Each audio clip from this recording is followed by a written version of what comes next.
Sujisha, PTMHSS Thazhikode.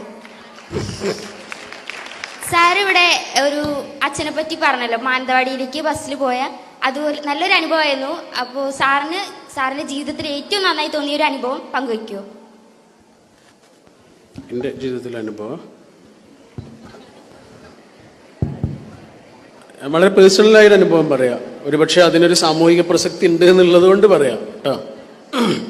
നമ്മുടെ മോന് 4ാം class വരെ ഒരു CBSE സ്കൂളിലായിരുന്നു പഠിച്ചിരുന്നത്. 4ാം ക്ലാസ് വരെ.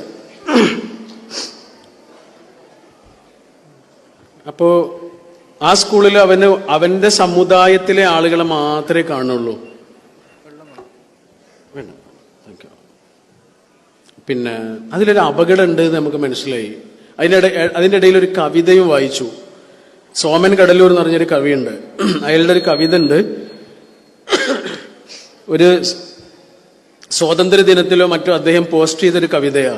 ആ കവിത ഇങ്ങനെയാണ്: എൻ്റെ മകൻ സെന്റ് തോമ ഇംഗ്ലീഷ് സ്കൂളിൽ, എൻ്റെ മകൻ സെന്റ് തോമ ഇംഗ്ലീഷ് സ്കൂളിൽ, അവന്റെ മകനും മകളും ഇസ്ലാമിക് പബ്ലിക് സ്കൂളിൽ, നിന്റെ മകനും മകളും വിവേകാനന്ദ വിദ്യാഭവനിൽ. ഒരേ പാഠപുസ്തകം വായിച്ച് ഒരേ വിശപ്പ് ഭക്ഷിച്ച് നമ്മൾ പഠിക്കാതെ പഠിച്ച ആ പഴയ സ്കൂള് ഇപ്പോഴുമുണ്ട്. പണ്ടത്തെ നമ്മുടെ അച്ഛനമ്മമാരെ പോലെയുള്ള പരമദരിദ്രരായ ചിലരുടെ മക്കൾ അവിടെ പഠിക്കുന്നുണ്ട്. ഒരിക്കൽ വാളും കുരിശും തൃശൂലവുമായി നമ്മുടെ മക്കൾ പോരിനിറങ്ങുമ്പോൾ നടുക്കുവീണ് തടുക്കുവാൻ അവരെങ്കിലും മിടുക്കരാവട്ടെ. ഇതാണ് കവിത.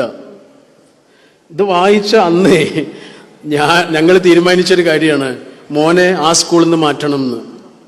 കാരണം അവന്റെ സമുദായത്തിലുള്ളവരെ മാത്രം. അതിന് അപകടം മനസ്സിലായില്ലേ?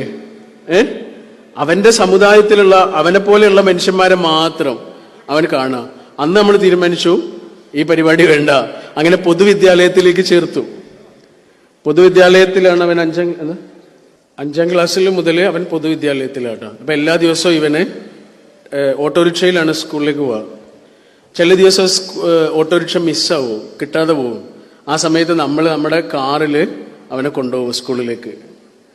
അങ്ങനെ സ്കൂളിലേക്ക് കൊണ്ടുപോകുന്ന സമയത്ത് സ്കൂളിന്റെ വലിയ മതിലാ. ആ മതിൽ തുടങ്ങുന്ന സ്ഥലമുണ്ട്. അവിടെ എത്തുമ്പോൾ അവൻ പറയും, ഇവിടെ നിർത്തിയാൽ മതി, വണ്ടി സ്കൂളിനകത്തേക്ക് കൊണ്ടുപോകാൻ പറ്റില്ല എന്ന് പറയും. അപ്പൊ നമ്മൾ അവിടെ നിർത്തി കൊടുക്കും. അവൻ ഇറങ്ങിയിട്ട് കുറേ നടക്കണം. അങ്ങനെ നടന്നവൻ ക്ലാസ്സിലേക്ക് പോകും. ഒരു ദിവസം ഞാൻ സ്കൂളിന്റെ